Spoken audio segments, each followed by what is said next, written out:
The video diary of a young Ukrainian volunteer, call sign Akula or Shark. He signed up on the very first morning of the invasion,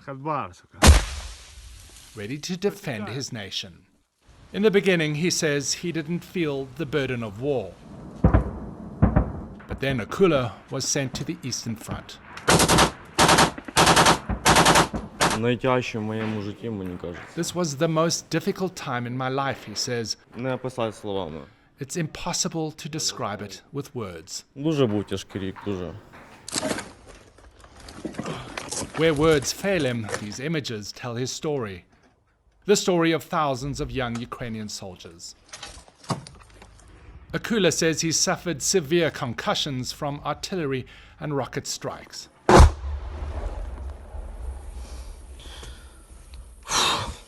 He's now at a mental health rehabilitation center near Kyiv. Did you think the conflict would be anything like you've experienced when you volunteered that day? Чесно, я не ожидав, що буде така війна. To be honest, I did not expect such a war, he says. When I went to war, I thought everything would be different.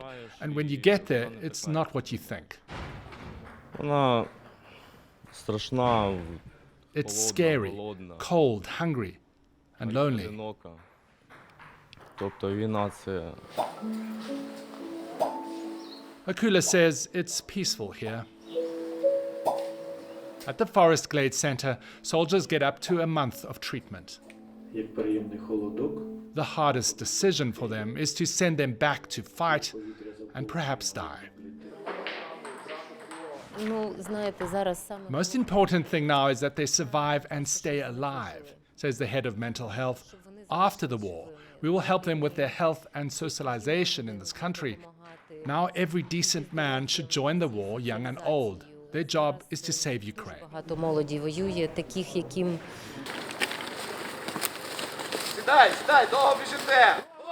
And Ukraine is urgently calling for volunteers like these. They don't release casualty figures, but a senior US official estimated months ago that perhaps 100,000 soldiers had been killed and injured. That figure undoubtedly higher now. Just weeks ago, many of these recruits hadn't held a rifle. But their commander, a trained psychologist, carries a Ukrainian flag on his back to raise above liberated towns. At the moment, I feel less afraid for myself than for my fighters, says Lieutenant Hafest. Some of my team have not seen combat, and I have a great responsibility to lead them forward. I just want people to clearly understand, says Akula, that the guys who have been there since the beginning are not going to stand forever. He says he isn't physically or mentally ready, but in a few days he could be sent back to fight. Це моя праця, я повинен це робити. This is my job, he says, and I have to do it. Who else if not us? Approaching the southern front line in Kherson. In the liberated city, many have fled. It's deceptively quiet until the relentless terror.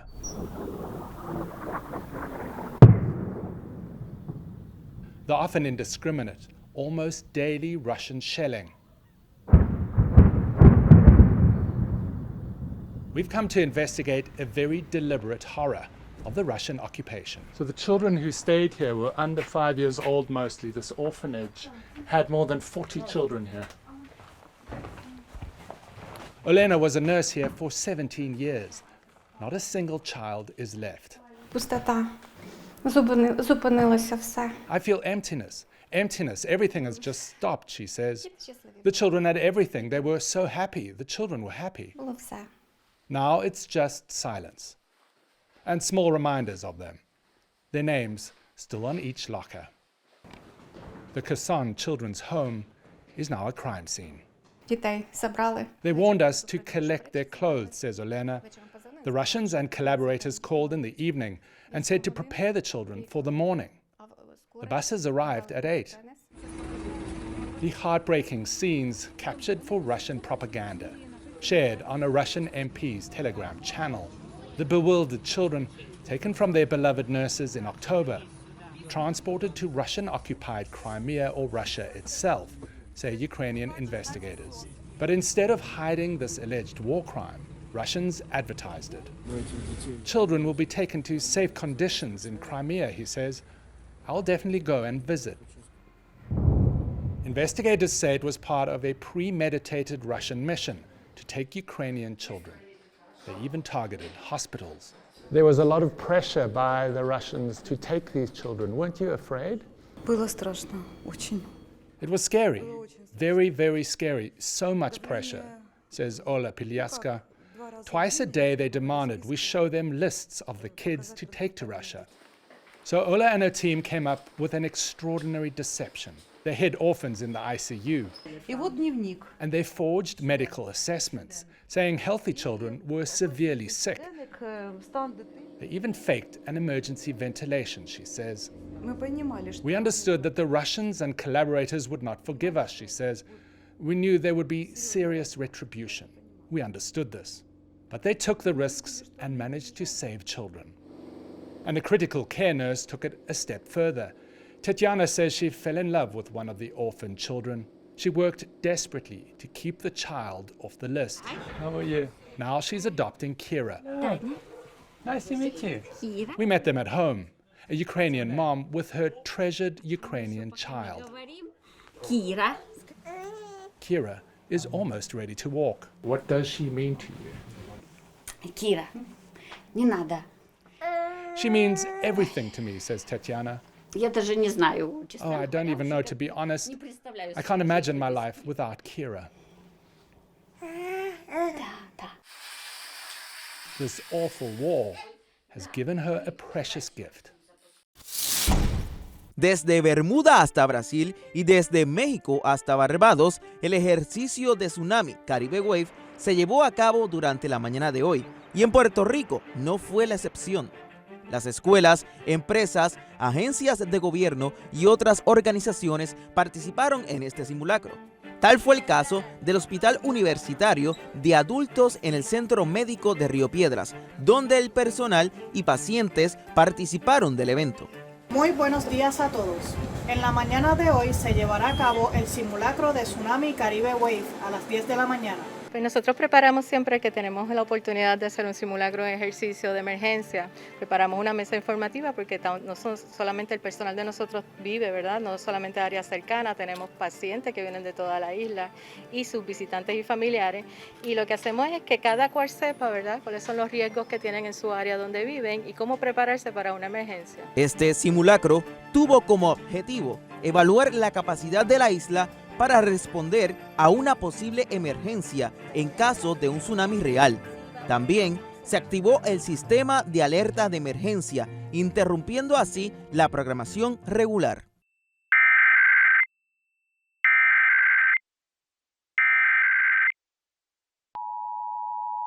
Pero durante este ejercicio, el sistema de emergencia inalámbrico, el cual envía la señal a dispositivos móviles, enfrentó problemas con el software y la alerta no pudo ser enviada. Según el director interino del negociado de manejo de emergencias y desastres, Nino Correa Filomeno, estarán atendiendo este problema lo antes posible. Estos eventos pueden ocurrir en cualquier momento. Por lo tanto, es crucial que el gobierno y la población esté preparada para responder rápidamente ante cualquier emergencia. Carlos Omar Rivera, Noticentro.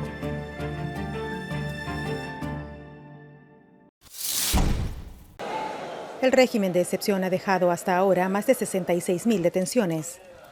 Organizaciones civiles reportan múltiples denuncias de arrestos injustificados, violaciones a derechos humanos, torturas y más de 100 muertes dentro de los centros penales.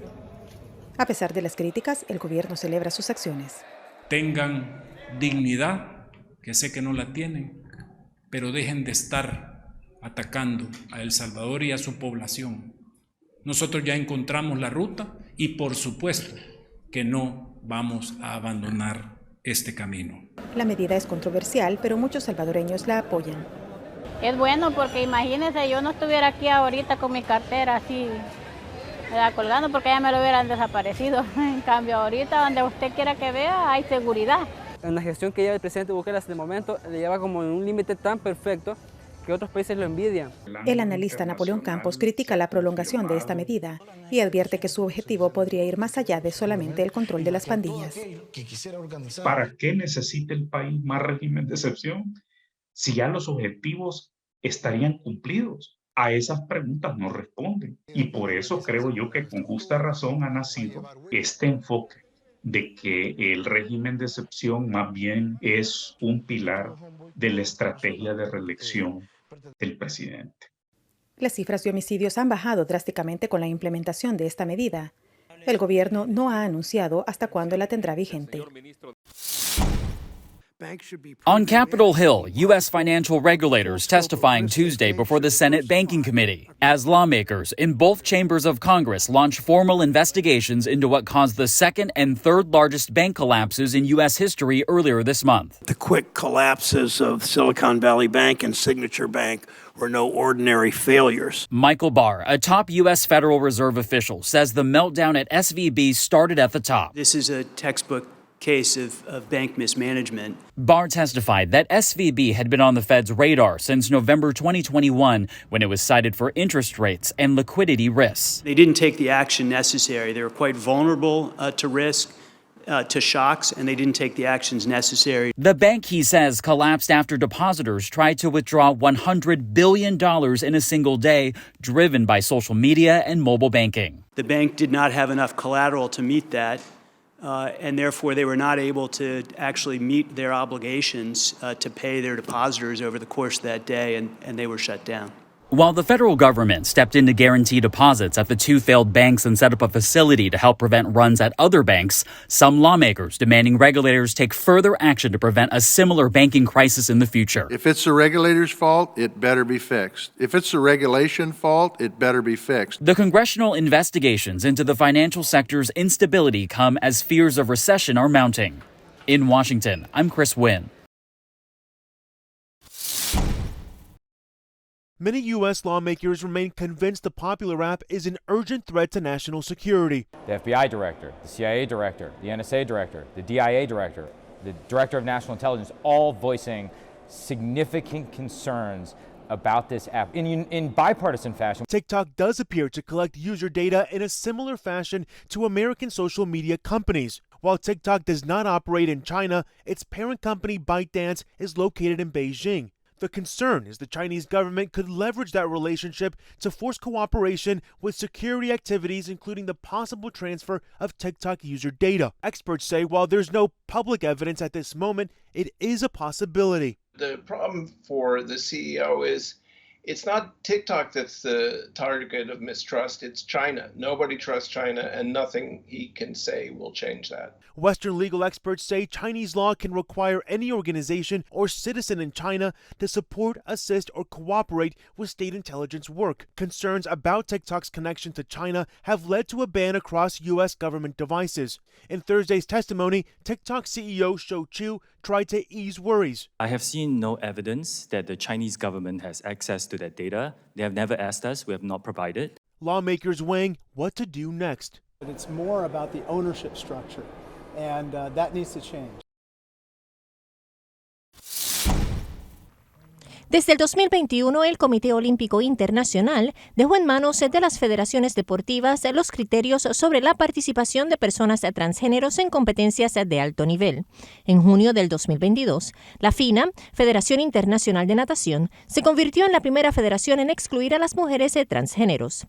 El pasado jueves, la Federación Internacional de Atletismo y su presidente Sebastián Coe se unieron a la FINA en esta decisión. Hablamos con el presidente de la Federación de Atletismo de Puerto Rico, Luis Diepa, quien nos explicó el argumento principal en esta decisión.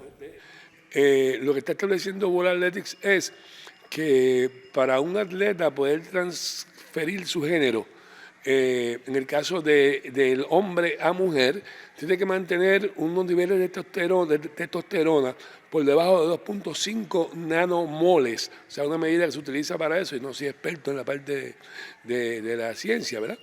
Mantener esos niveles para poder hacer la transición de hombre a mujer y poder competir luego que pruebe durante un año que mantiene esos niveles estables. Esta no es una regla perenne, Esto es una regla que vaya a mantenerse ahí por todo el tiempo, ¿verdad? Las federaciones tenemos que también hacer unos ajustes en un momento dado y reglamentar sobre este tema. De verdad que todavía, pues en el caso de Puerto Rico no hemos reglamentado, pero hemos tenido situaciones como tal. Y estamos trabajando para crear un reglamento particular que atienda esta situación también, porque sabemos que eventualmente en la evolución natural de las generaciones, pues estas cosas pueden pasar y pueden estar abiertas adentro. Por el momento, nuestra institución tiene que regirse por las reglas de World Athletics. Nosotros no podemos hacer reglas que no cumplan con las exigencias de World Athletics, o sea, y eso tenemos que ir con eso sin duda, ¿verdad? Tuvimos la oportunidad de hablar con el doctor Miguel Vázquez, quien nos explicó que no existen suficientes estudios con atletas élites que sostengan que las atletas trans tengan alguna ventaja en el deporte femenino. Además, abogó por crear más espacios de inclusión. La discusión sobre estos temas ha sido en dos subtemas particulares. La testosterona, ¿verdad? Y las ventajas que trae el tener testosterona en el cuerpo. Y dos, los asuntos de ventaja y de un poco de esa competencia, si es justa o no es justa. Pues antes que todo, la testosterona no lo hace todo, ¿verdad? Solamente da dos atributos principales al cuerpo, que son la fuerza y la estamina. Sabemos que la fuerza y la estamina no son ventajas en todos los deportes. Y en la mayoría de los estudios que se han encontrado, que debo hacer la salvedad que no son estudios de atletas elite, ¿verdad? Así que hay que ver que si esas ventajas se mantienen, las ventajas que han tenido han sido mínimas, si alguna.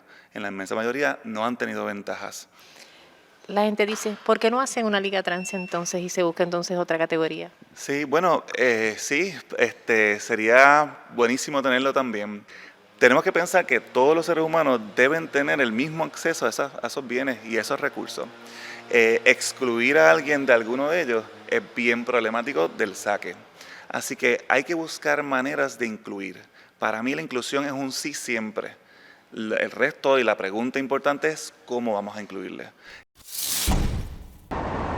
Spring break travel is soaring back to normal and renewing worry that your flight could be canceled. Meltdowns plagued the FAA in January, Southwest Airlines over the holidays, and industry-wide last summer. The air travel system is under great stress. The Federal Aviation Administration is already warning of a shortage of air traffic controllers that could cause increased delays at New York's 3 major airports this summer. There, a key air traffic control facility is at only 54% staffing. We're seeing it with delays, we're seeing it with cancellations, and that is leading some travelers to say, you know what, I would travel more if we could fix that air travel experience. The latest figures from travel site Hopper show many travelers are concerned about flight disruptions. 20% of Hopper's spring break travelers are buying extra trip protection. That's on top of rising airfare, up 4%, Hopper says, compared to 2019. They were quite pricey this time of year, I guess, due to spring break and due to what's going on in the economy. They go up one day, they go down the next day. Just be diligent, be on point, and when you see that good price you want, hit the button. Even still, industry figures say 158 million Americans will fly for spring break. That's an average of 2.6 million travelers each day. We're expecting this spring break to likely break records for number of travelers who are getting out there and how much they're spending, given the huge demand coming out of the pandemic. The top destinations, Las Vegas, Orlando, Phoenix, Los Angeles, and Miami, where the airport says demand is 20% higher than 2019. So high that officials are asking you to show up 3 hours before a domestic flight instead of the typical 2 hours. There are very few off-peak times right now for us. We have been the best alternative to leaving the country since COVID.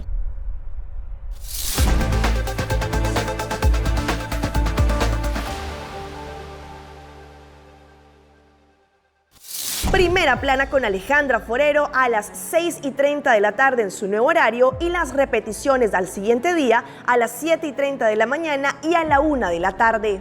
Todos los días de lunes a viernes a través de Telearuba, Primera Plana con Alejandra Forero, con diferente información tanto local, todo lo que ocurre en nuestra hermosa isla de Aruba, noticias internacionales, segmentos informativos, noticias que se viralizan y muchísimo más. Así que no se les olvide, tenemos una cita con las noticias en español a través de Primera Plana con Alejandra Forero.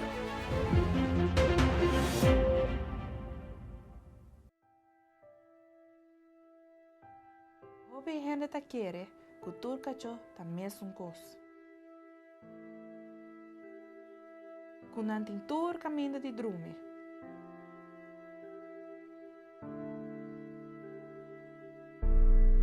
Inan por hunga unda kuta.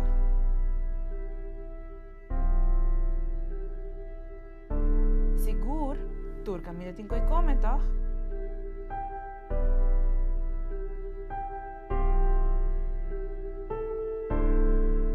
Pero en realidad ta hopileo.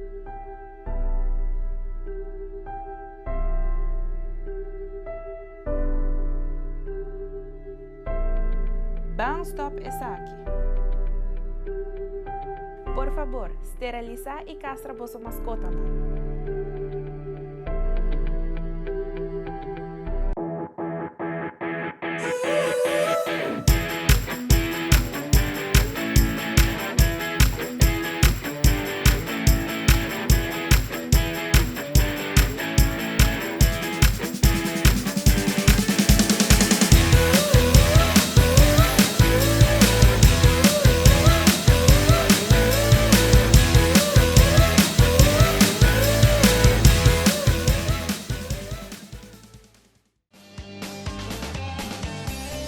Nos mainta turja luna jaranson y viernes de nuevo para su norte mainta. Repetición a tarde y su siguiente día. Riba live streaming. Nos mainta ta entretener, educar y informar. Nos mainta aquí na mes na Tele Aruba.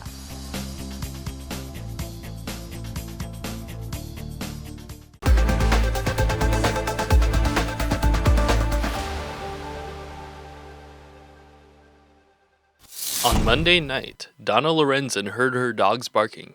When she got up the next day, she found a moose had broken through the ice of the lake near her home and was trapped.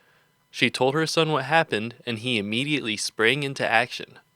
I immediately hung up the phone and called a group of my buddies. After rallying his friends, Joe and his crew got to the moose as fast as they could to do what they could to help.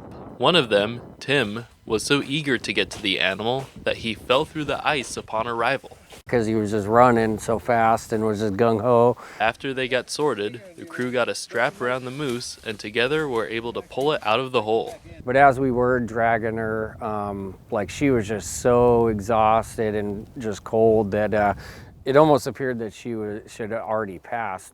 Fortunately, she was still alive, but freezing and exhausted. You know, we kind of started rubbing her a little bit and warming her up and trying to bring her back and get her blood circulating. After providing some comfort and food for the moose, which they could only hope was able to get it back to good health, the rescue team then took off and went about their day. Pretty much we just hopped back in the truck and went back to work and finished out the day like it was normal.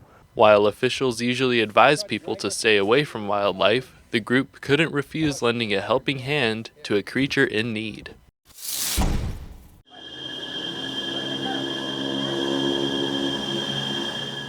El estridente canto de las chicharras puede ser considerado invasivo para algunos, pero para otras personas, lejos de causar molestia, les produce nostalgia porque les trae recuerdos de su infancia. Tal es el caso de don Fernando, quien asegura que ese peculiar sonido es música para sus oídos.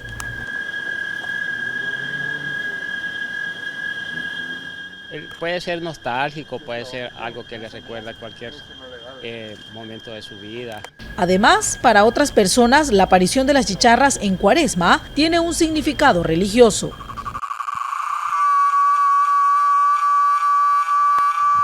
Que la chicharra, pues, en la parte superior de la cabeza tiene 3 clavos. En pensar mío, que son los 3 clavos con los cuales crucificaron a nuestro Señor Jesucristo.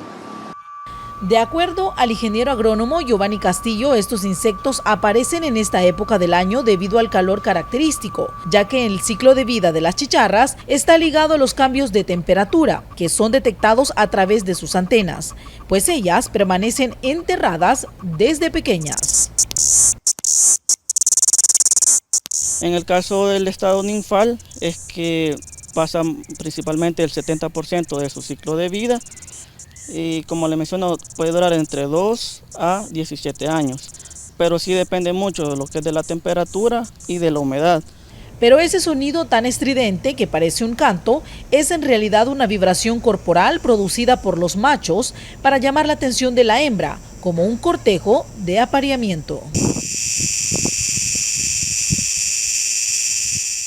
Las piezas, digamos, que generan ese sonido se alojan en el segundo segmento abdominal de los insectos, el cual consta de un músculo que se contrae y se expande y ahí crea esa vibración, el cual ese sonido se amplifica a través de una cámara de aire que posee siempre dentro del abdomen. Entonces ese sonido se emite por medio de esa vibración. Según su ciclo biológico, dependiendo de la especie, hace que permanezcan bajo la tierra entre 2 a 17 años, es decir que la mayor parte de su vida la pasan en el suelo, hasta convertirse en adultos, salir, reproducirse y morir.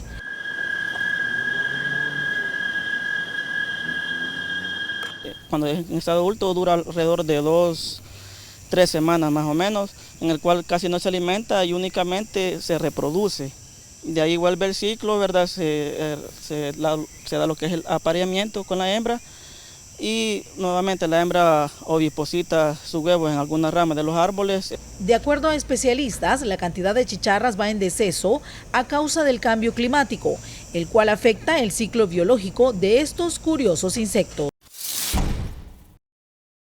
Es necesaria para un buen sabor en las comidas y por su aporte en sodio, pero el consumo excesivo de sal es el origen de algunas enfermedades. El 35% de los pacientes con hipertensión arterial tienen el dato de hipertensión arterial asociado al consumo excesivo de sal. Hemos visto pacientes con cáncer gástrico asociado al consumo excesivo de sal.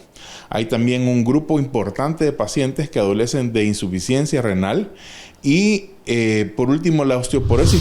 La Organización Mundial de la Salud concluyó que la mayoría de los países están lejos de reducir hasta en un 30% el consumo de sodio para 2025. David Flores era una de esas personas que no podía reducir el consumo de sal en sus alimentos. Los efectos de ese mal hábito trajo repercusiones a su salud. Realmente era bocado de comida, ingesta de sal aparte, ¿verdad? Aparte de la sal que ya llevaba la propia comida. Y bueno, así básicamente me crié. El examen que me hicieron de la presión arterial pues estaba bastante disparada y pues el médico empezó a darme un monitoreo de chequeo semanal de cómo eran los picos de mi presión y así fue donde se detectó la hipertensión.